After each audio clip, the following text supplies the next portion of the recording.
for any reason at all, just turn off your camera, the camera on your pad or on your computer. Okay. Now, well, mesdames, messieurs, bon matin, Missisquoi. Ce bon matin, Missisquoi qui vous est présenté par le secrétariat aux relations avec les Québécois d'expression anglaise, par le Québec anglophone Heritage Network et par le musée du comté de Missisquoi, où je me trouve moi-même à Stanbridge East. I will be your host this morning. Mon nom est Guy Paquin. We will be talking this morning about smuggling and bootlegging. On va parler de contrebande et de prohibition ce matin. Vous savez, la contrebande, ça repose sur une loi fondamentale, une loi de physique. Plus vous approchez une conscience humaine d'une frontière, plus cette conscience devient élastique. C'est comme ça. Et ça a toujours été comme ça à travers les âges, à travers les siècles. Ça s'applique à toutes les cultures, mais absolument toutes les cultures. Ça fonctionne avec les deux sexes, ça fonctionne avec toutes les frontières, où que ce soit dans le temps. Par exemple, sous le régime français, le Conseil souverain de Québec, qui était l'organe qui gouvernait la Nouvelle-France, avait strictement interdit aux coureurs de castors de vendre leurs castors à qui que ce soit d'autre qu'aux marchands français autorisés, qui pouvaient se trouver soit à Montréal, soit aux Trois-Rivières, à Québec ou à Tadoussac. Sinon, c'était interdit. Il fallait, quand on faisait ça, payer une taxe qui allait au roi. Ça diminuait les revenus, et c'était d'autant plus embêtant que les Anglais de la Nouvelle-Angleterre, eux, payaient le castor beaucoup plus cher. C'était donc très tentant de traverser la frontière avec les peaux de castor et d'aller les vendre en Nouvelle-Angleterre plutôt qu'à Montréal, à Québec, etc. Sauf que si vous faisiez ça et que vous étiez pris, on saisissait vos fourrures, vous deviez payer une amende très importante, et si vous récidiviez, vous alliez soit en prison, soit aux galères, tout bonnement, ce qui était assez peu souhaitable. C'est très désagréable, les galères.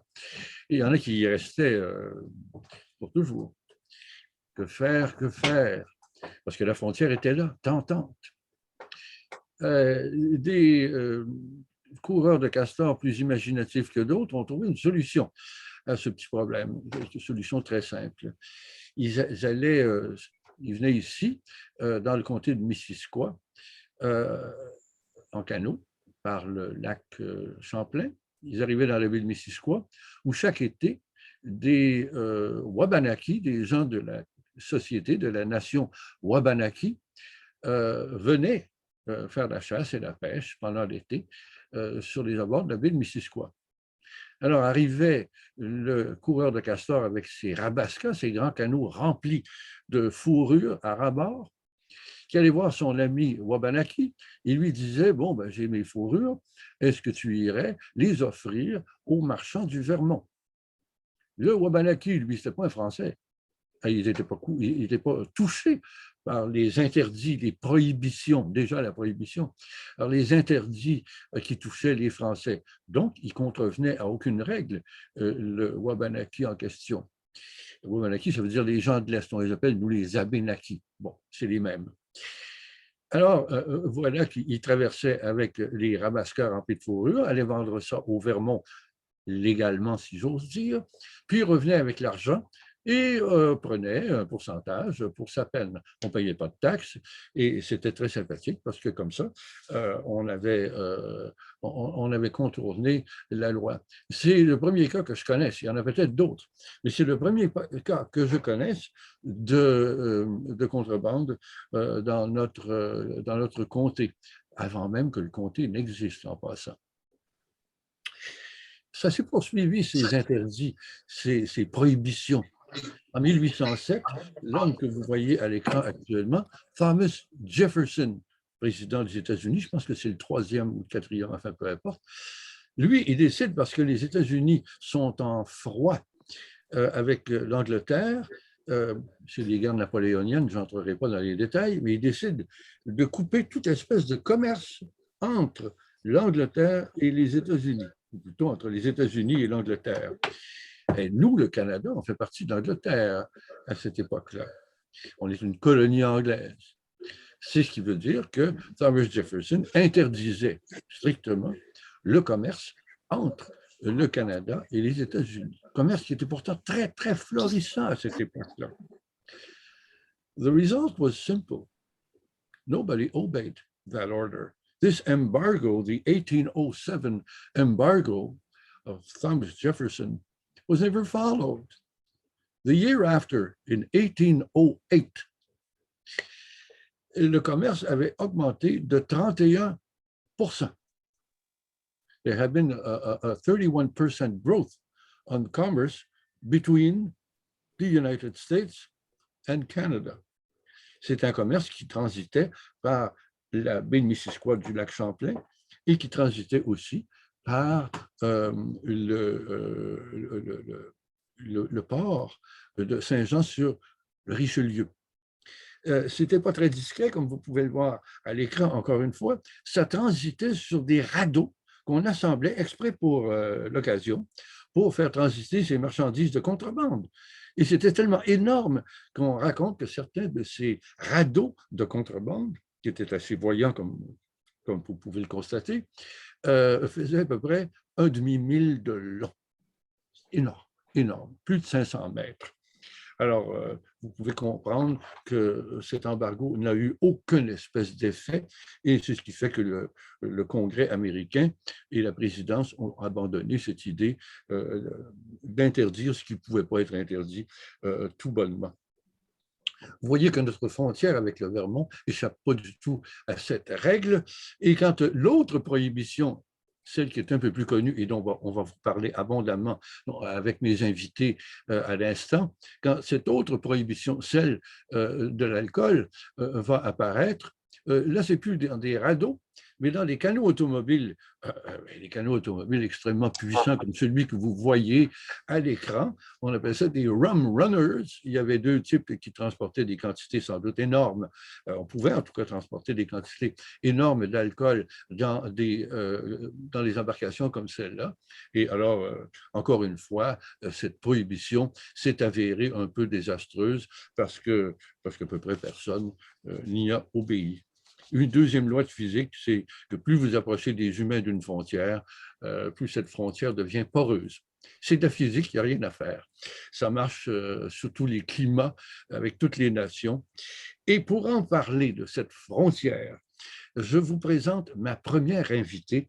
Ma première invitée qui a écrit un livre que voici, un livre très intéressant, c'est Madame Danielle Dansereau. Bon matin, Danielle, comment allez-vous? Oui, bonjour Guy, ça va très bien, merci. Ça me fait plaisir de vous voir. Écoutez, vous avez écrit le livre Frontières, douane et contrebande. We will be doing this in English, Danielle, because I know you're bilingual. Sure. It's called Borders, Customers and Smuggling. And it's all about, it was published in 2009 and it's published by the Société d'Histoire et de Patrimoine de Fredericksburg. It's extremely well detailed and extremely interesting. The first thing you need if you're going to have smuggling, Danielle, is you need a border. But in this case, the old European states know their borders. They are stable. They never change. But this border of ours had a habit of changing over the years. Could you explain how and why? Well, yes, it has a fascinating and lively history, our border, because the line itself had moved as a result of wars carried elsewhere, like the war opposing France to British Empire, the War of Independence opposing the 13 American colonies. Yes, because this War of Independence was yes, between England and the United States. Yes, what was to become the United States. Yes, the the 13 colonies. Yeah. And then, so those two wars had a lot to do with the outcome of our history, of the history of the line, especially of the border. I have to say that under the French regime, you spoke about it a little bit. The Yes. border was defined by natural features like rivers and mountains and man-made forts. Uh-huh. But then when the Nouvelle France was surrendered from France to the British Empire in 1763, Uh-huh. They had to have an agreement of where will be the border, and they decided officially that it would be fixed at the 45th parallel north. Now the question was, where is this parallel? Exactly, and the thing is, first of all, the treaty itself was quite imprecise. The reference map was really bad. They didn't have a very good. It took more than half a century to have a map that was reliable, and also they sent. So they knew what line it was, but they didn't know where the line was. Well, they didn't. It was very approximate. It's what my understanding, anyway, from my research, and also human error counted in the first delimitation. For example, I'll give you the first person who was sent to draw a line on the ground was named John Collins, and he went with a team of guys, and they had their tools were quite, as surveyors, they had imprecise tools, and the treaty itself was, the reference map was imprecise, and the anecdote says that they drank a lot of potato whiskey, and that they committed many mistakes in their calculation. And the result was, surprised me from a guy whose name is John Collins. You know, no, exactly. It's kind of a I don't know if it's related to yeah. Anyway, and the result was a line that zigzagged in nature and was passing too far north. In other words, Canada was losing ground.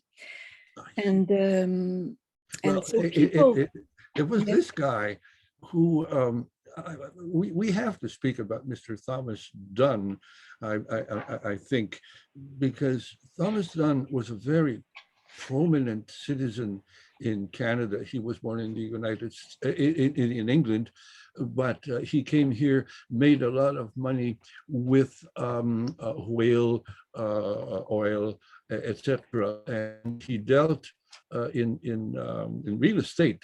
Not the guy to buy a house or a farm, the guy who would buy a whole seigneurie. Yes, exactly. Thomas Dunn, yes, he was also a member of the Legislative Council, the government. So he was governor per interim twice or three times. Yeah, so he bought the seigneurie of Saint-Armand. That was the first owner was René Nicolas Levasseur. But Thomas Dunn was allowed to buy this property that it was really vast. And a good chunk of the Missisquoi County. Yes, very much. It was covering a lot of our area, actually. And but quickly he realized that the property had been bisected by the border, and if 80% of the seigneurie was south of the 45th parallel, and there was nothing he could do about it. You mean that most of his seigneurie was in fact in Vermont?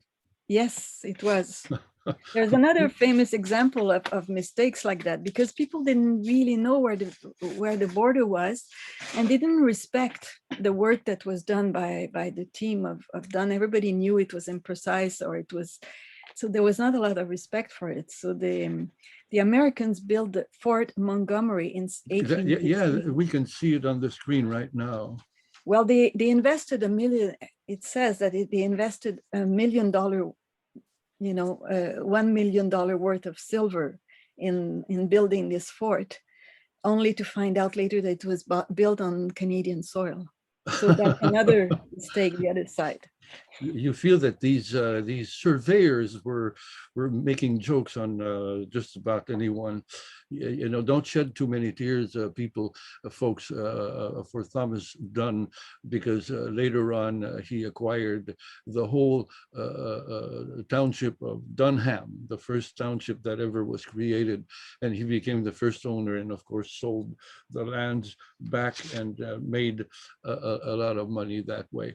So Mhm. it's not so sad. So, Danielle, yes, yes, no, but there's two other people that we uh, it relied on their work that we have a border line. Do you want me to go explain that one? I mean, there's Bouchette and there is oh Lord yes, Ashburton. yes. It- Tell us about Mr. yeah, Bouchette well, first. Bouchette is an interesting guy. He was born in Quebec and he was the eldest of 9 kids, and he was he had modest background, but he was very talented and ambitious.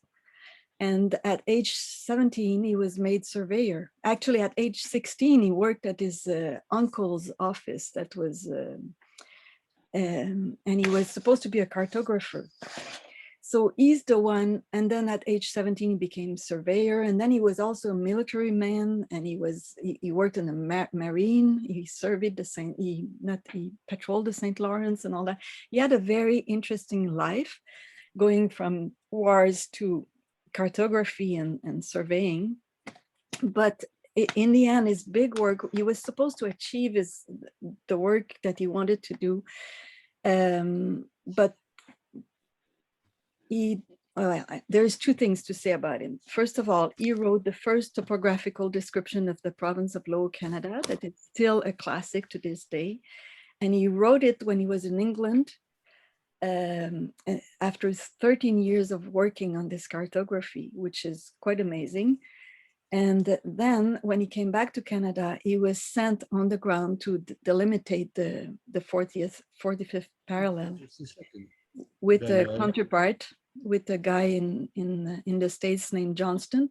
And he arrived in Burlington to organize the expedition, and he contracted the Lake Champlain fever. He was really sick, so he couldn't accomplish what he was hired to do. But he retired with a lot of praises and congratulations, but nothing really happened of that. It was never set. He was replaced by a guy named Odell, but I don't think it was very significant. Uh-huh.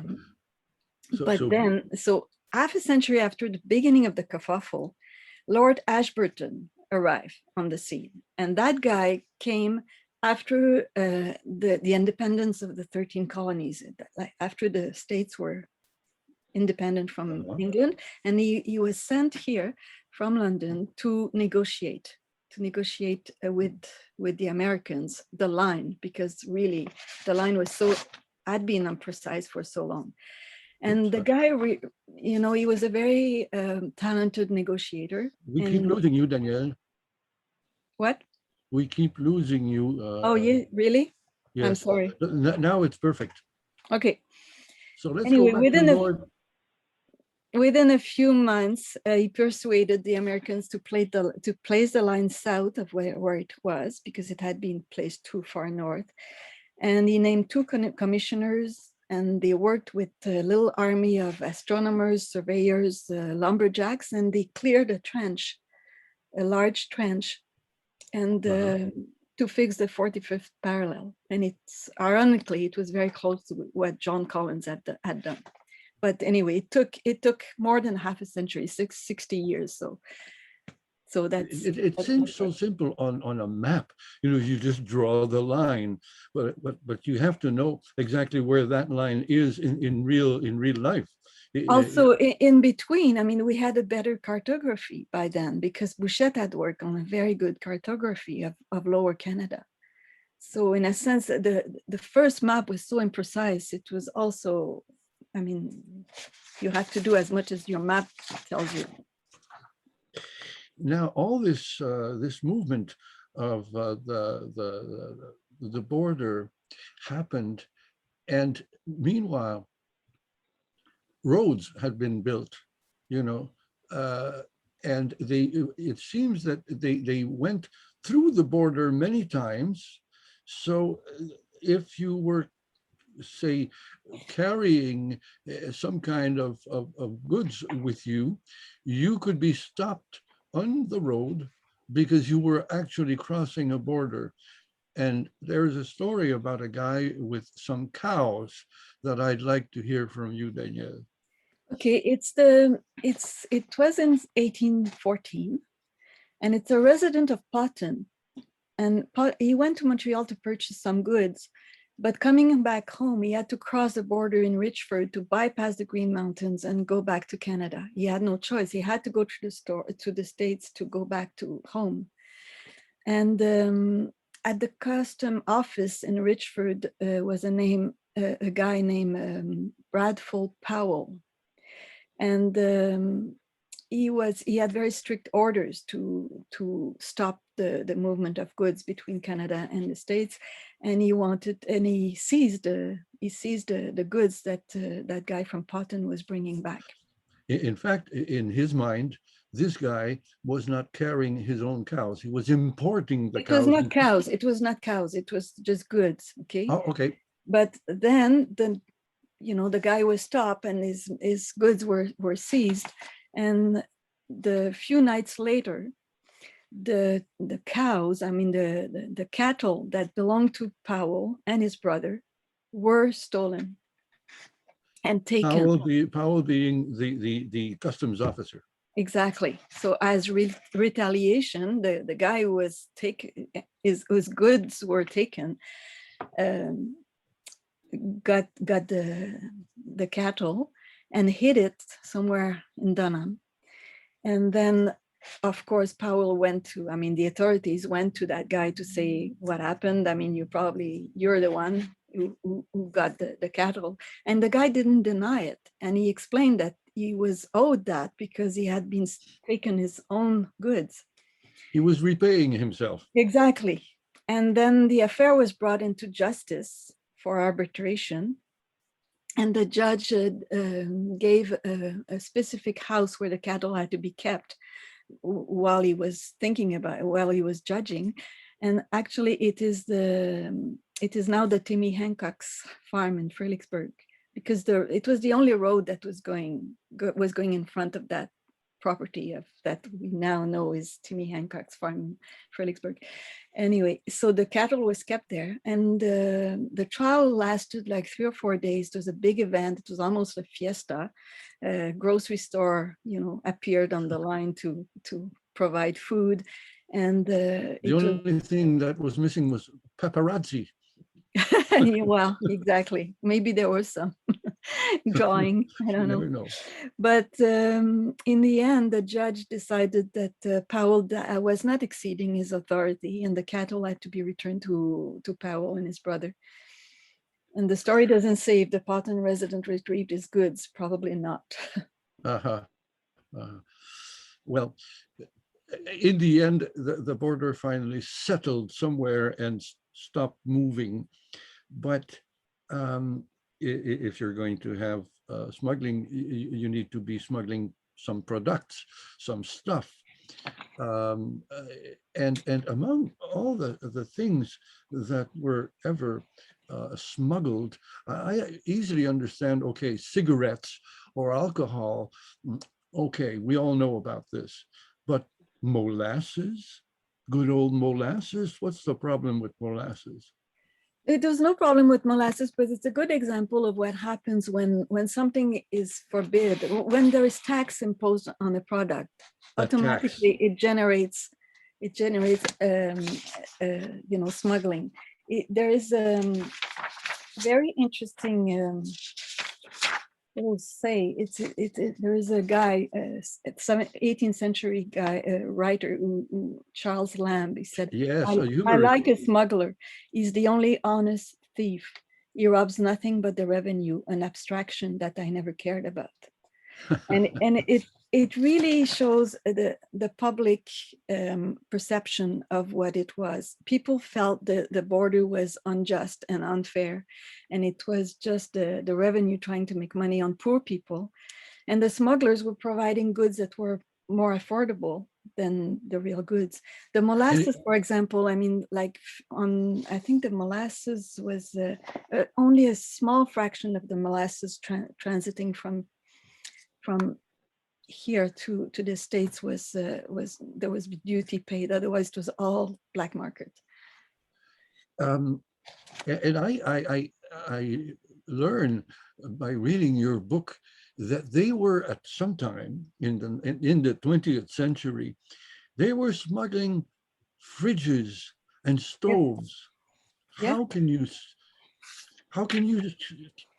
Well, they smuggled with you know, first of all with horses, and then carriages, and then cars, and then trucks, and everything. I mean, the smugglers, there is unlimited creativity in smuggling. I mean, they invented things. I mean, they used every aspect they could. I mean, for example, there was a law that said you couldn't transit between sunset and sunrise. So goods were deposited on one side of the border at just when the sun was going down, and then the next morning, of course, it was safely in Canada. So this was one of the things they used. The Americans used also those big rafts that you spoke about. Apparently, they waited and they put the goods on the raft, and then they waited for a storm, and then they would sand the raft. And so the border patrol couldn't board the raft when it was, they couldn't go out and you know, on the lake, for example, if they used the lake. And and they at one point they would smuggle tractors. Yes, there's no limit of what you can smuggle if you have the right vehicle. Yeah, and of course, it all seems very funny, but it's not as funny if you are a customs officer, because there was violence. There was Yeah, there was a lot of violence actually, because also most of the time there was so much money to be made into smuggling, and sometimes the smugglers didn't mind you know, abandoning their cars and goods just not to be caught. So and also the custom officers were very poorly paid. It was they had to seize the goods in order to sell it at an auction to get some money for the salary. So it was, which might be an incentive to seize a little bit more than you should, or exactly. So and it stimulated the violence towards them. I mean, it was not very popular to be a custom officer. No. Let's speak briefly about, well, the Volstead Act, which is better known as prohibition. I think it starts in something like 1919 or 1917. Yes, but it was implemented in 1920, Prohibition but of alcohol. voted in 1917, something like that. Yes. Right. And, now, there was a lot of smuggling, of bootlegging, triggered by this Volstead Act, this Prohibition Act. And they used, as you can see on the screen, they used very powerful cars, such as this Packard, to smuggle.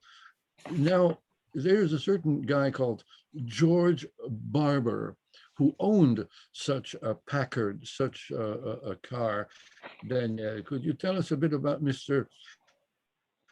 well, Barber and his it's exactly activities? what I just said before. I mean, the George Barber had that powerful Packard car, and he filled it with 700 bottles of Canadian beer. And he was a guy from Fredericksburg, by the way. And then and Barber with a guy named Georges Grasset of Abbott's Corner, they were in the Packard when it was chased by the border patrol, and they escaped by jumping into the bushes and abandoning their car and all the bottles inside. Yeah, it's not an easy job being a smuggler. Yeah. You might have said that before, but we lost the Oh, sound I'm here sorry. I'm sorry. for just a short while. So I wanted to make sure that Mr. Barber didn't get lost in the woods completely. Him and his, and it was smuggling whiskey brought nice profits, Daniel.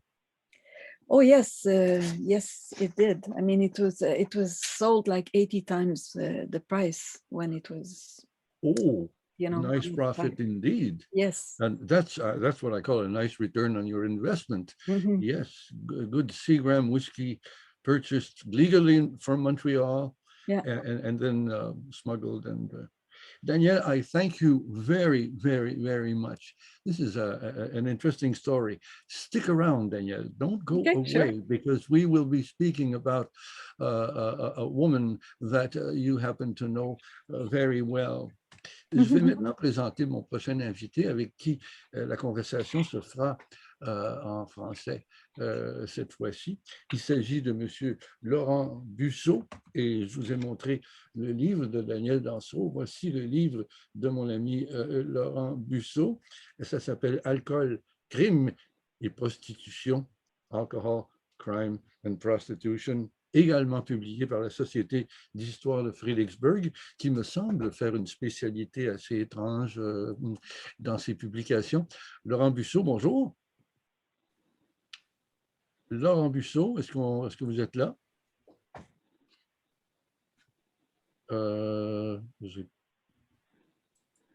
Ouvre ton micro, Laurent.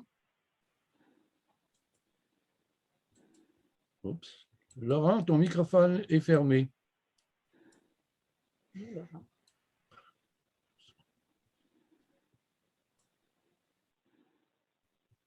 C'est mieux comme ça? Ah ben c'est tellement mieux qu'on vous entend très bien.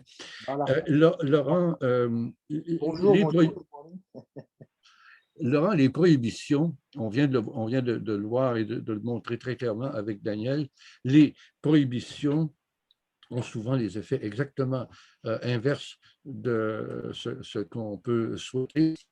Ici, que la prohibition, parce qu'on parle de la prohibition souvent comme la prohibition de l'alcool, est une expérience qui devait soigner le pauvre malade. On lui introduisait cette prohibition dans une partie de son anatomie que la décence m'interdit de montrer, mais que le caricaturiste, lui, n'a pas eu de problème à montrer. D'où ça vient cette idée de prohibition dans les années 1900? Est-ce que c'est plus ancien que ça? D'où ça sort? À l'origine, la prohibition, qui est de prohibitio en latin, qui veut dire interdire, ça vient de la tempérance, c'est-à-dire les ligues de tempérance qu'on a eues ici dans la région au Canada et aux États-Unis, qui sont à l'origine d'ailleurs dans les années 1830, c'était l'armée britannique qui voulait imposer à ses officiers, à ses hommes, une tempérance, une modération de la consommation d'alcool, parce qu'il y avait des problèmes d'alcoolisme au sein de l'armée britannique. Et puis, petit à petit, c'est rentré dans la société civile. C'est très curieux ce que vous dites, Laurent, parce que Winston Churchill est un des officiers britanniques les plus connus, et je ne sache pas qu'il buvait tant que ça. Oui, mais il avait le cigare et il avait plusieurs conflits à gérer, donc ça peut aider, mais c'est la surconsommation qui est dangereuse. D'ailleurs, tempérance, en latin, temperantia veut dire modération. Donc, l'idée, c'était une espèce de self-control, c'est-à-dire que tout gentleman ou personne protestante anglophone devait se contrôler elle-même. Donc, il n'y avait pas d'interdiction, il n'y avait pas de loi qui, justement, prohibait. C'était que chacun, par sa morale, devait se restreindre à la consommation d'alcool. Avec l'évolution, les ligues de tempérance qui vont apparaître ici autour des années 1850 vont prendre un appui dans la société bourgeoise autour des années 1860, puis particulièrement au Canada. D'abord parce que c'est un mouvement, alors pas féministe, mais un mouvement de femmes. C'est là où le Woman Christian Temperance Union va apparaître. L'alcoolisme était un problème d'hommes principalement. Oui, alors à plus de 90%, l'alcool concernait les hommes directement pour la consommation, mais il y avait les dommages collatéraux, c'est-à-dire que l'homme rentrant sous à la maison ne rapportait pas l'argent du foyer, battait sa femme, battait ses enfants. D'ailleurs, il y avait des cas de meurtre, de féminicide et d'infanticide déclarés. Et puis aussi, surtout pour les petites sociétés comme celles qui sont dans le comté de Brome et de Missisquoi à l'époque, en 1860, eh bien, des artisans sous ne font plus leur travail. C'est-à-dire qu'il y a une problématique sociale au sens large. Et puis, c'est aussi l'alcool, c'est le produit du pauvre. Alors, évidemment, ce sont les riches, les sociétés bourgeoises qui veulent contrôler la pauvreté à travers l'alcool. Il y a aussi ce phénomène-là. Dites-moi, vous avez parlé de société de tempérance, vous avez parlé de loi. On est dans 1865-70 par là, mais un petit peu avant la Confédération, plutôt 1865, et apparaît la loi Duncan. On voit ici M. Christopher Duncan. Parlez-nous un peu de lui, Laurent. Alors, en fait, Christopher Duncan, c'est le député du comté de Brome, donc dans notre région. Et Et, chez nous. et il fait, alors, par sa femme, il fait partie des ligues de tempérance, de ces mouvements. En fait, ce qui est très intéressant, c'est que les femmes n'ayant aucun droit civique ou social dans la société masculine de l'époque, hein, Le on est à Code l'ère civil fait victorienne. des femmes des mineurs perpétuels. Oui, tout à fait. Par contre, elles ont une influence, je dirais, sous la table. C'est-à-dire qu'elles parlent à leur mari, elles parlent à leur père, elles parlent à leurs frères, qui sont en général des gens installés dans la bourgeoisie victorienne. Et c'est l'exemple qu'on a dans la région avec Christopher Duncan, et qui lui alors expose les problématiques. Et là, Christopher Duncan, qui est également, alors on est en 1864, il est le ministre de l'Agriculture du gouvernement du Canada uni, donc ce n'est pas encore le Canada au sens propre du terme. La Confédération va arriver 3 ans plus tard, en 67. Mais c'est un Lui, personnage considérable dans une société qui est surtout rurale. oui, tout à fait. Et son idée, c'est que c'est la première loi prohibitive. C'est-à-dire qu'on passe du stade de tempérance, c'est-à-dire la modération, À au point de l'interdiction. prohibition, c'est-à-dire d'interdiction. Le Je système vois. fédéral n'existe pas, mais il a le projet de permettre par référendum au sein des conseils municipaux ou des conseils de région de l'époque, donc des comtés, de voter oui ou non la présence, donc la vente pardon, et la consommation d'alcool sur le territoire donné. Ce qui va faire que le comté de Brome, comme beaucoup de Donc, comtés si je comprends de bien, l'époque, juste une seconde, Laurent, pour être sûr de bien comprendre, il oui, ne s'agit pas d'une loi qui s'applique automatiquement à tout le territoire, non, mais c'est une loi qui permet à chaque personne responsable politiquement, soit d'une municipalité, soit d'un comté, d'appliquer ou de ne pas appliquer la loi. oui, si le référendum et le conseil a voté pour, alors on devient un comté sec, c'est-à-dire que la consommation d'alcool et la vente d'alcool est interdite. Je vois. Ce qui est très intéressant avant la prohibition américaine qu'on connaît des années 1920-1930, c'est que cette loi de prohibition, alors qui va aussi se développer aux États-Unis, mais c'est au Canada, c'est la première loi, la Duncan Act de 1864, met en place la première loi d'interdiction votée. C'est une premier mandat de référendum au sens local. Ça va Je avoir une vois. conséquence parce que on est en parallèle, pour faire très court, dans le développement industriel et ferroviaire. Les chemins de fer traversent la ligne, les chemins de fer se développent dans tout le Québec, donc principalement dans les cantons de l'Est, via et vers les États-Unis, et c'est surtout des cabanes, des hôtels, des tavernes qui vendent de l'alcool et qui évidemment posent des problématiques, qui vont être visés sur la frontière entre Non, alors francophones. attendez un peu. Il va se passer un événement tout de même considérable dans l'histoire du Canada juste après cette loi Duncan, c'est que le Canada commence à exister en 1867, la Confédération, et il va se passer quelques années avant qu'une loi un peu semblable, si je comprends bien, à la loi Duncan apparaisse. En fait, c'est la loi Duncan qui devient la loi Scott. Et la Ah, différence, c'est que la loi Scott, donc le Scott Act de 1878, élargit ce référendum qui était au comté de Brome et au Québec, au Canada uni, à toutes les provinces canadiennes de l'époque. Donc là, c'est tous les villages municipaux, tous les comtés au sein de la Confédération canadienne de 1878 qui ont accès à cette loi pour prohiber l'alcool sur leur territoire. il va y avoir une réaction, comme toujours. Aussitôt que vous avez prohibition, vous avez transgression, c'est très tentant. Et vont apparaître ce qu'on appelle les American House Hotels et d'autres établissements peut-être un peu moins reluisants. Pouvez-vous nous parler de ce qui se passe à Abercorn à ce moment-là? En fait, on est sur la ligne, sur la fameuse frontière. Donc, les American House ou les Line House sont en développement avec le chemin de fer principalement. Parce que le chemin de fer va apporter évidemment les ouvriers qui vont construire le chemin de fer, mais après ça, c'est la clientèle des trains qui vont s'arrêter parce qu'évidemment, il y a des relais. Donc, ces line house, ce sont des relais pour le système du train. Et en parallèle, comme le fameux Bucket of Blood, c'est qu'il va apparaître des maisons, des tavernes où on vend de l'alcool illicitement. Petit détail, c'est que la prohibition. Autrement dit, ce qu'on voit à l'écran, le bucket of blood en québécois, la chaudière de sang, c'est ce qui. Je n'irai pas passer mon week-end là, je ne sais pas pourquoi. Et ça n'a pas l'air non plus d'un établissement familial, ce genre de truc.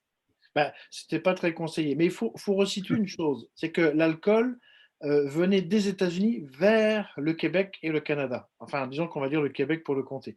Donc, le trafic se faisait dans l'autre sens. Et le bucket of blood, en fait, il y a toujours le système, ce qui est prohibé, c'est pour le système de taxation. Mais là, c'était carrément la consommation d'alcool qui était interdite sur le comté de Brome et les comtés alentours. Le Bucket of Blood fait partie de ces endroits, on va dire, malfamés, où on se bagarrait régulièrement. Selon certains douaniers qu'on a jusqu'au début du XXe siècle, on se mangeait les oreilles comme des rugbyman. Et il y a aussi déjà un conflit entre les ligues de tempérance locales qui veulent interdire, voire détruire ces endroits infâmes, et évidemment les tenanciers de bars. Donc, notamment au Bucket of Blood, il y a quelques personnes, notamment un cas, où la personne a voulu mettre le feu pour justement détruire le bâtiment, et le lendemain, on l'a retrouvé sur les rails du chemin de fer. Oups, oups, ça jouait dur, ces gens-là. C'était des fiers à bas. Et parlez-nous aussi, on est en pleine violence sur la frontière. Ça fait un peu Far West, je trouve.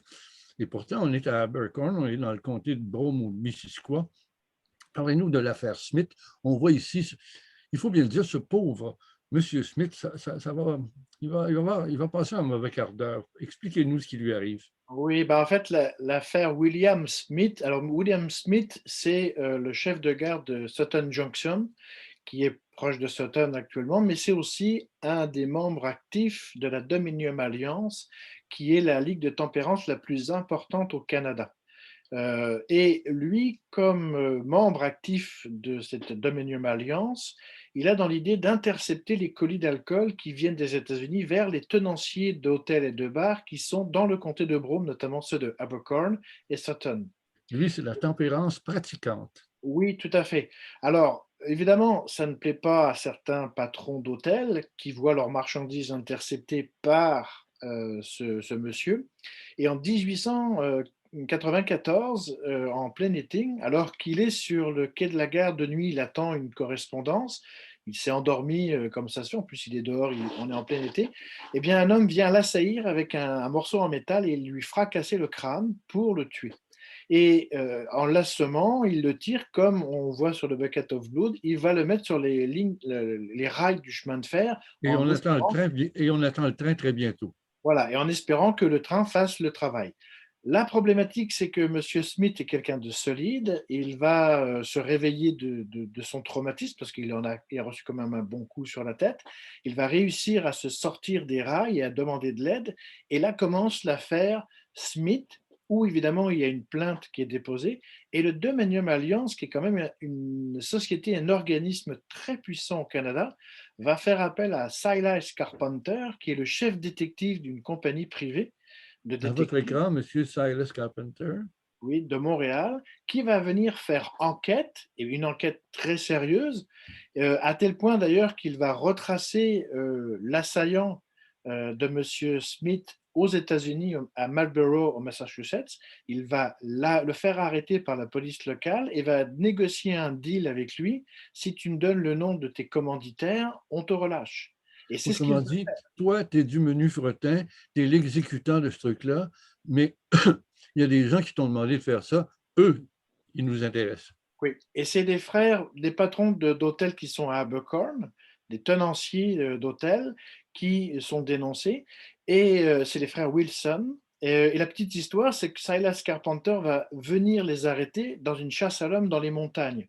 Et finalement, ils vont finir par se rendre, et il va y avoir un procès au tribunal de Streetsburg, donc qui est Cowansville aujourd'hui. C'est toujours le même palais de justice, en 1898. Et là, c'est là où l'affaire prend une autre tournure parce que Smith, qui a intercepté les colis d'alcool, l'a fait illégalement. On se rend compte dans ce procès que le chemin de fer, qui est le Canadian Pacific Railway, participe, on va dire, non officieusement à ce trafic en fermant les yeux. Donc, ils sont mis en cause. Et là, c'est la compagnie. L'alcool part des États-Unis, entre en fraude Oui, dans un comté sec, et la compagnie de chemin de fer transporte cet alcool-là. oui. Ils vont prétendre ne pas le savoir, mais ça ne se peut pas. Que les marchandises apparaissent soudainement dans le train sans que personne ne les ait mises là. Enfin bon, c'est un peu étrange. Et c'est ce qui sort au procès. Tout à fait. Et pour faire très court, les frères Wilson ne vont pas être accusés de meurtre parce qu'ils n'ont pas participé directement. Joseph Kelly aux États-Unis disparaît, donc il n'y a plus de témoins. Et puis c'est M. Smith qui, lui, va avoir des problèmes. Il perd son emploi parce qu'il n'a pas respecté son contrat. Il est chef de gare, il n'a pas intercepté les colis qui ne lui sont pas destinés.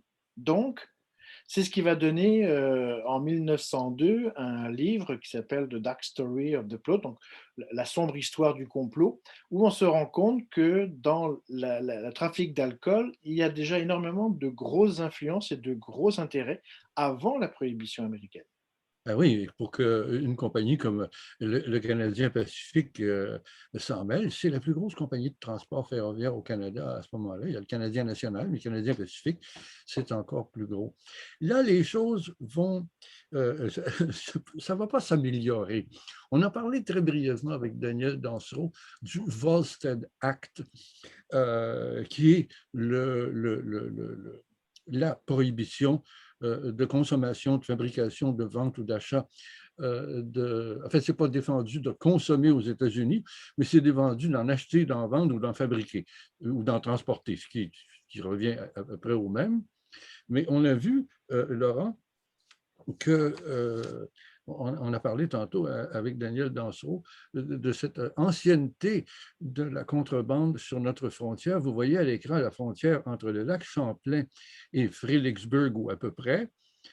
Et on note toutes ces traces de pas en verre, ces traces de souliers en verre. C'est tous les chemins où, en douce, on passe à l'époque de la mélasse, mais là, ça va être autre chose. Ça va être un produit distillé qui va passer là.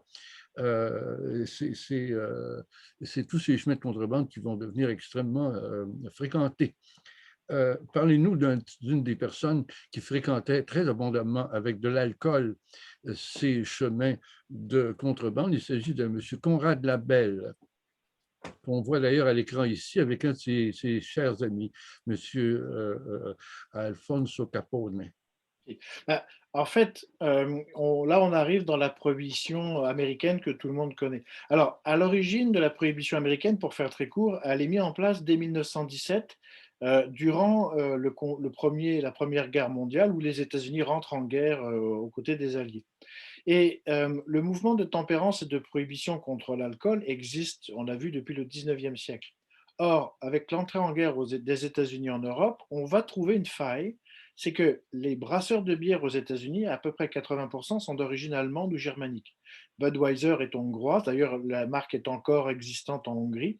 Miller est allemand. Donc, ce sont des bières allemandes, donc des bières ennemies.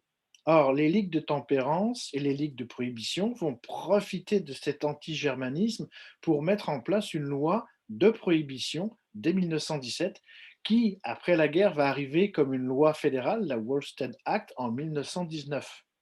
Et à partir de là commence la prohibition américaine où c'est le régime sec à tout le pays fédéral. Voilà, c'est ça. Il ne s'agit plus d'une loi qui permet à chaque comté ou à chaque municipalité de déterminer si on est sec ou si on est humide, si j'ose dire. Mais là, c'est pas compliqué. C'est du Pacifique à l'Atlantique, du Mexique jusqu'au Canada, tout le bazar qui devient sec. Oui. Et là, la contrebande qui existe sur la frontière, et là, je reviens dans notre région.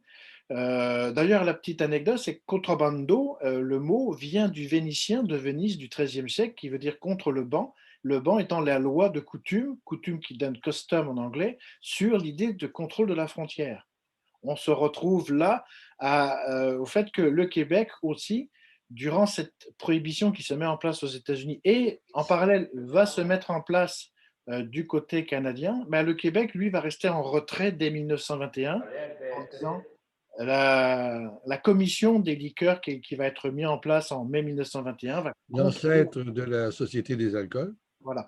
Et c'est là où apparaissent donc les bootleggers, les contrebandiers québécois et américains, donc Conrad Labelle sur le lac Champlain et ses alentours, parce que lui, qui est un ancien boulanger, c'est un commis boulanger qui faisait le trafic, enfin pas le trafic, mais il passait les frontières avec un camion pour livrer le pain de chaque côté.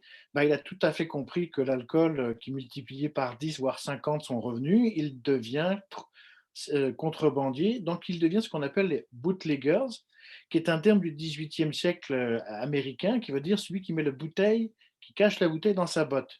Et là, évidemment, le terme est resté. Et là, c'est plus dans la botte, c'est qu'on la cache un peu partout. Daniel pourra en parler.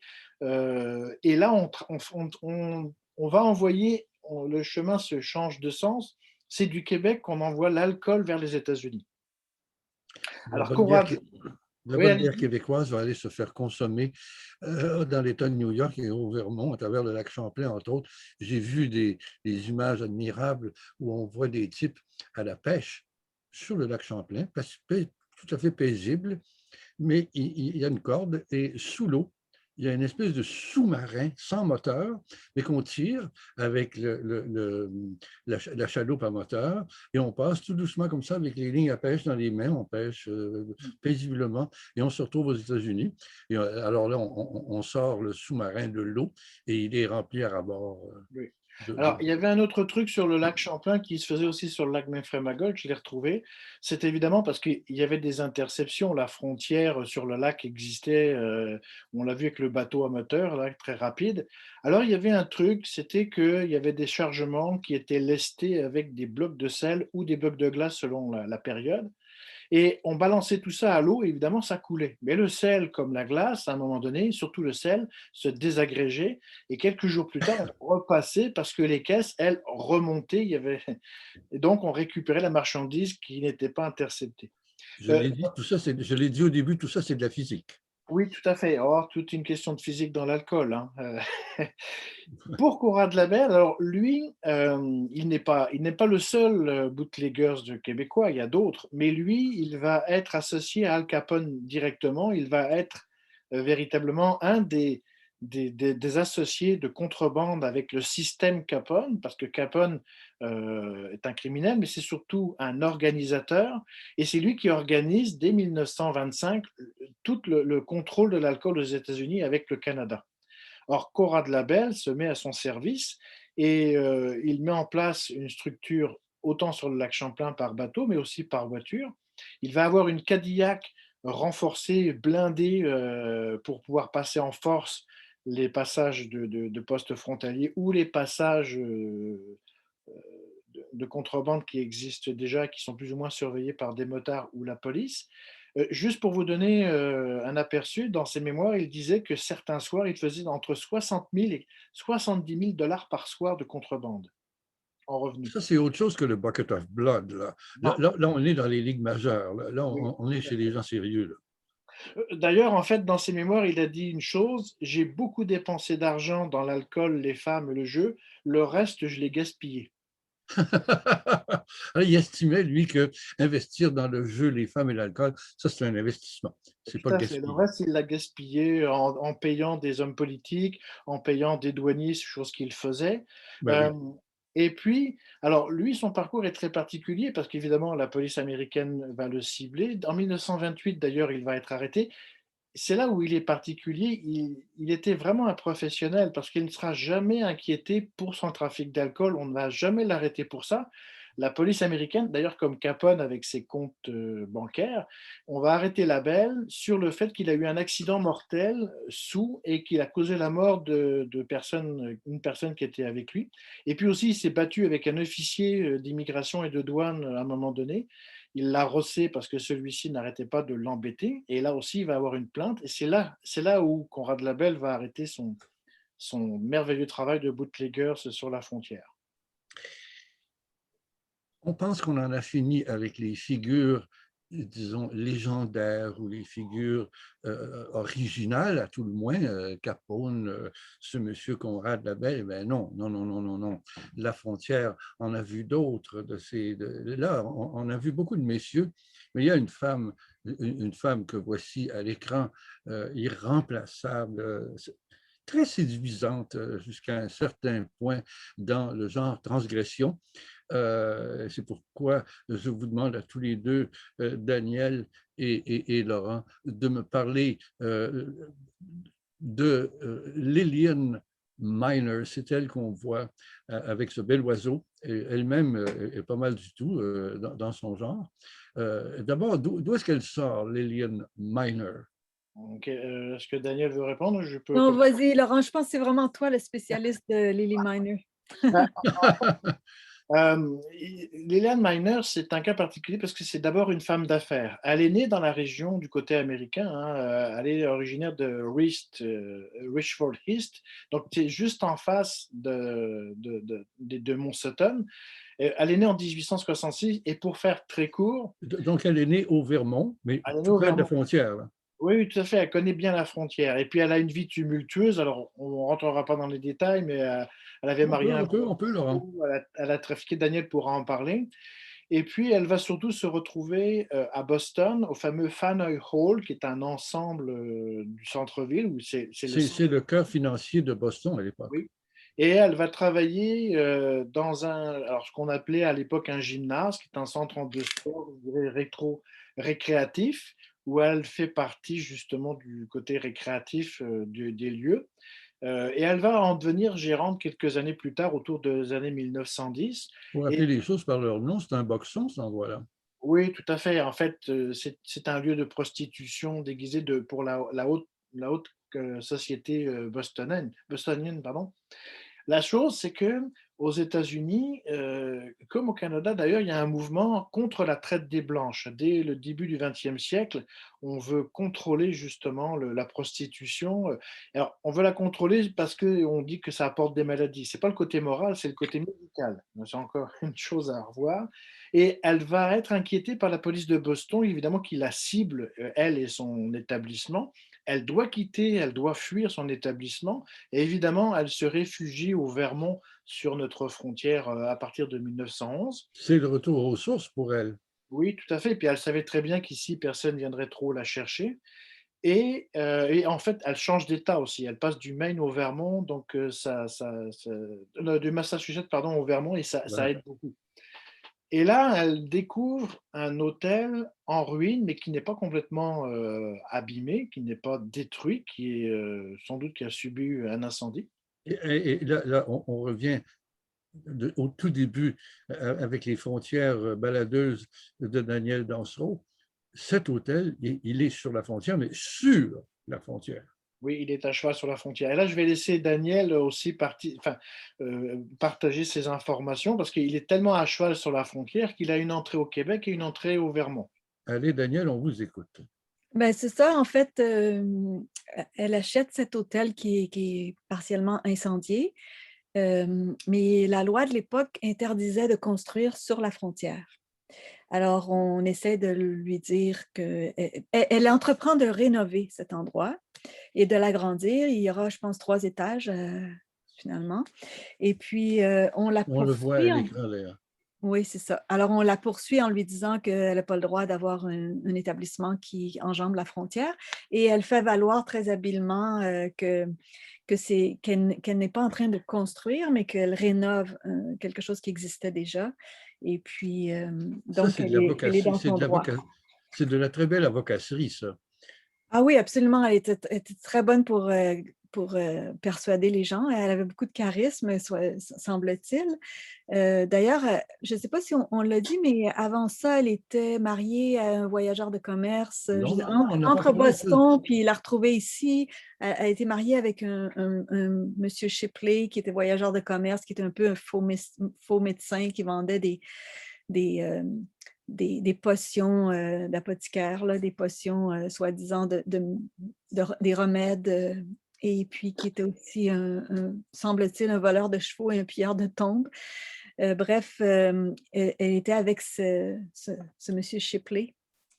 Et elle a eu une première formation par ce monsieur qui ne respectait peut-être pas toujours parfaitement la loi.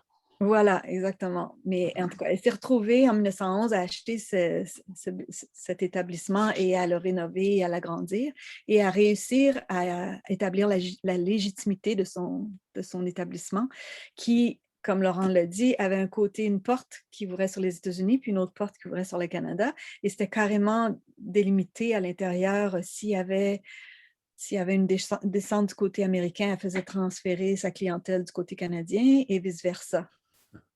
D'où l'avantage d'être sur la frontière, mais exactement sur... Elle était très brillante, cette femme. Dans le genre criminel, c'était pas mal du tout, ça. Est-ce qu'il y a eu de ces descentes-là, d'ailleurs? Veux-tu y aller, Laurent? En fait, oui, c'est parce que ce qui est très intéressant dans son hôtel, qui était vraiment destiné à la prostitution, c'est que d'abord, à la base, il existe avant la prohibition américaine. Il est en place depuis 1912, et ce qui prouve qu'il y a quand même, c'est toujours relié avec le trafic d'alcool, le trafic d'influence. Le chemin de fer ne passe pas très loin, donc durant les grandes périodes de prohibition américaine, le train va s'arrêter directement aux portes du palais. On va dire ça comme ça. Aux portes du palais, c'est très Oui, poétique ce que vous dites là. oui, et puis, c'est une femme d'affaires, donc elle s'organise pour évidemment équilibrer les contre-forces. Elle paye, elle offre de l'argent aux ligues de tempérance au Vermont. Elle se fait afficher dans les journaux comme quoi elle participe au bien-être général de la société. Elle est un des piliers des ligues de vertu. Oui, tout à fait. Et c'est très dans la mœurs du temps. Et c'est pour ça que c'est une femme d'affaires très intelligente, même qu'elle va retourner à Boston déguisée en vieille femme pour récupérer des fonds d'argent. Et puis recruter aussi, parce qu'on est dans une période où il faut aussi, et je vais dire ça comme ça, une main-d'œuvre. Elle va recruter des filles.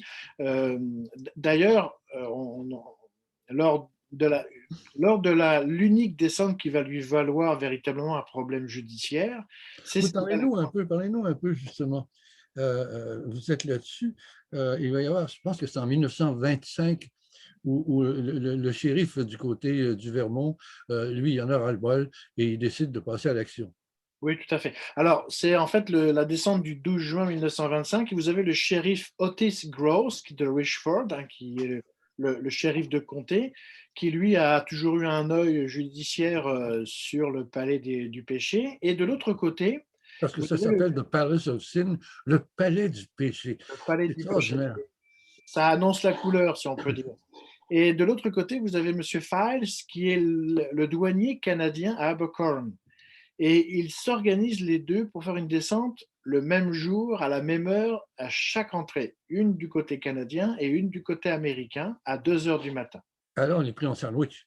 Oui, tout à fait. Et cette descente-là, évidemment, va surprendre tout le monde à l'intérieur du palais. Il y a des couples nus ou à demi-nus qui sont pris en flagrant délit. Et puis aussi, c'est le fait que des bouteilles d'alcool, alors du côté Québec-Canada, c'est parce qu'elles n'ont pas les timbres douaniers, évidemment, qui sont en règle. Et l'alcool du côté américain étant interdit, et bien évidemment saisi. Et là, il y a une problématique. Mais là où elle va véritablement avoir un problème, un problème judiciaire, c'est qu'elle a parmi ses pensionnaires une jeune fille qui n'a pas 21 ans, donc l'âge de la majorité aux États-Unis. Ça se trouve être une de ses nièces. Et la loi Mann, qui est une loi américaine anti-prostitution, rentre en jeu. Et c'est là où elle va devoir payer $250 d'amende devant le tribunal à St. Albans. Vous savez, $250, c'est pas des masses, si j'imagine un peu les profits que tout ça devait rapporter. Oui, tout à fait. Mais bon, disons que c'est une somme surtout symbolique, parce que là, elle rentre dans le système judiciaire. Alors, elle n'ira pas en prison et le palais n'est pas saisi, mais c'est le début où on sent la soupe chaude, comme on dit en français. Gare à la récidive, parce que là, ça pourrait faire mal. Oui, tout à fait. Et là, elle prend aussi conscience en 1925, ça joue très dur sur la contrebande, parce que on rentre dans le vif de la prohibition criminelle, c'est-à-dire à l'exemple de Conrad Label, avant 1925, on peut dire que les bootleggers locaux faisaient un peu ce qu'ils voulaient. À partir de 1925, avec l'organisation Capone, on va dire ça comme ça, là, ça devient vraiment criminel. Donc, tout devient criminel et la loi se durcit aussi aux États-Unis, pas juste sur l'alcool. Alors, Donc, c'est plus tout à fait une femme qui offre du divertissement dans ce palais du péché. Là, c'est autre chose. ben, en fait, il y a ça, elle doit faire du trafic d'alcool. Alors, il y a quelque chose qui explique qu'elle devait avoir un tunnel, en tout cas un tuyau qui passait pour faire passer de l'alcool du Québec au Vermont. Donc, il y avait ça. Alors, le bâtiment a brûlé, on n'a jamais retrouvé ça Ce dans les ce archives. qui me rappelle, Daniel Dansereau, une anecdote que vous m'avez racontée une autre fois à propos de ces tuyaux, ces éviers dans lesquels on vidait allègrement l'alcool pour s'en débarrasser, l'alcool qu'on avait saisi. Oui, mais ça, c'était une anecdote qui s'est passée sur la frontière. En fait, c'est des douaniers qui ont saisi, quand ils saisissaient de l'alcool, en principe, ils devaient le détruire. Et évidemment, il y en a beaucoup qui se le mettaient de côté puis qui en profitaient pour eux-mêmes ou pour le revendre. Mais disons que pour donner un exemple, ils vidaient carrément la bouteille dans un évier pour montrer qu'ils en s'en débarrassaient. Et à un moment donné, quand un poste de douane a dû être démantelé, on s'est rendu compte qu'il y avait une trappe qui menait à une grande cuve qui est reliée par tuyau avec l'évier en question et qui, donc, effectivement, il donnait l'exemple qu'ils vidaient l'alcool, mais dans le fond, ils le récupéraient pour eux-mêmes, les douaniers. Et Lillian Miner avait elle aussi un tuyau du genre. Je dis Lillian Miner, mieux connue sous le nom de Queen Lil, la reine Lily, si je peux dire. On va terminer un peu là-dessus parce que le temps file. Mais voilà une femme qui est morte dans son lit paisiblement, bonne citoyenne, parce qu'elle a dit adieu à tout ça finalement. Ben, disons que c'est la crise de 1929 qui va pousser Queen Lil et son palais vers la sortie. Parce que même après la descente de police, elle ne fait pas de prison, son business continue de rouler. Évidemment, vers 1928 et surtout 1929, la situation économique se dégrade en Amérique du Nord. Donc, il y a la crise de 29 qui va arriver en novembre. Et là, ça met fin directement au palais. Et là, elle arrête sa carrière de femme d'affaires. Le palais, d'ailleurs, va 2 ans après, à peu près, va prendre feu. On ne sait ni comment ni pourquoi. L'anecdote, c'est que selon certaines sources, les pompiers venant de Richford, du côté des États-Unis, en arrivant, vont croiser les policiers locaux qui vont leur dire laissez brûler, vous éteindrez les cendres, genre. C'est-à-dire qu'il fallait absolument détruire ce bâtiment au complet. Et là, pour le coup, on ne pouvait plus le reconstruire. Ça faisait l'affaire de tout le monde parce que sans doute que Lillian Miner a touché une jolie assurance sur l'incendie et en même temps, on liquidait, on se débarrassait de ce palais du péché assez embarrassant. Oui, puis elle va devenir propriétaire terrienne. Elle va se marier avec un francophone, un monsieur Fleury, Lévy Fleury. Elle va porter le nom, d'ailleurs, dans les journaux au Vermont, à Saint Albans Messenger, on voit son nom, Fleury, dès 1927. Donc, elle se fait une identité, on va dire, entre guillemets, propre. Et à la fin de sa vie, après 1929, elle va gérer la ferme, les terres, et Daniel pourra en parler, avec de magnifiques voitures de luxe. Donc, elle n'a pas perdu la main. On va se garder la voiture pour une autre fois parce que malheureusement, on a déjà un peu empiété, mais c'est Et tellement elle intéressant. devient Queen of the Valley. Oui. Queen of the Valley, Queen of the Hill, n'est-ce pas? La reine des collines. Je vous remercie tous les deux, c'est fascinant ce qu'on apprend à propos de, ça stimule beaucoup l'imagination, on dirait les prohibitions et les frontières. Les gens deviennent très, très imaginatifs. Est-ce qu'on peut se permettre une période de questions? Et si oui, parce que tout ça dépend n'est-ce pas, tout ça dépend de techniques qui m'échappent absolument totalement. Et mon ami Mona Oula qui est en train de... Voilà, on va y arriver. Est-ce que, si vous voulez poser une question, vous ouvrez votre microphone et vous faites savoir que vous êtes prêt ou prêt à poser une question. Pour l'instant, c'est le silence radio. Moi, je vois qu'il y a une question sur où était l'hôtel. Donc, Glen Sutton, c'était la rue Cushion qui est sur le poste frontière, justement dans la vallée Missisquoi. Ah. Oui, c'était à Glen Sutton, en fait. Hein? C'est entre Glen Sutton puis... Alors, et j'ai une autre question. La question, c'est où est-ce qu'on peut se procurer les livres de Daniel et Laurent, prière de sonner Laurent ou Daniel. Vous pouvez aller tout bonnement au musée de Missisquoi et vous allez trouver ça. Vous pouvez, j'imagine, aussi vous adresser. Oui, Daniel? Ben, en fait, moi, mon livre, il est hors, je dis, il a tout été vendu, mais la Société d'histoire, oui, il est épuisé, merci. La Société d'histoire de Fredericksburg et de patrimoine de Fredericksburg va le faire réimprimer là, sous peu. Alors, normalement, d'ici quelques mois, il devrait être disponible encore. Restez donc à l'affût, mesdames, messieurs, parce que ça va être à nouveau disponible. Je pense que le livre de Laurent est toujours disponible. Oui, c'est pas parce il qu'il a est été réimprimé cette année, justement. Et la Société d'histoire de Fredericksburg, on a refait quelques exemplaires parce qu'ils n'en avaient plus non plus. Mais là, comme l'année 2021, c'est quand même l'année de la commission des liqueurs, ils ont poussé un peu pour les deux livres, je peux le dire, faut que je leur ai dit que ce serait une bonne idée. Voilà, ça s'imposait. Ça s'imposait. Ben, vous voyez ce qui arrive quand on écrit des livres pertinents, ils sont très populaires et tout à coup, il n'en reste plus. Il faut les réimprimer. Oui. Ou refaire l'histoire. On avait ici la question sur où était cet hôtel, où peut-on se trouver. On a des remerciements. Il me reste à vous dire, mesdames, messieurs, en terminant, parce que là, c'est vraiment à la fin, que je dédie tout ça, cette présentation ce matin, bon matin Missisquoi, à ma petite voisine Elsie, qui a exactement 1 an aujourd'hui. Ses parents sont à l'écoute, alors je voulais simplement lui donner un petit coup de chapeau et lui faire un bisou zoomé, puisque les bisous, il faudra attendre peut-être qu'elle ait 2 ans pour pouvoir lui donner un bisou pour son anniversaire. Je remercie donc le musée du comté de Missisquoi, où je me trouve, à Stanbridge. Je remercie c'est Elsie qu'on voit en ce moment. Voici la petite, si vous voyez, on peut voir la petite Elsie sur le poste de Gertin-Tremblay. Bonjour Elsie.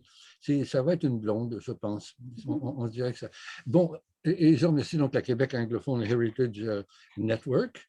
Je remercie le bureau de liaison avec les Québécois de l'expression anglaise. Je remercie Mona Boulac qui nous a tiré de quelques pétrins technologiques à quelques reprises durant cette présentation, mais c'est ça le direct, que voulez-vous, c'est les joies du direct.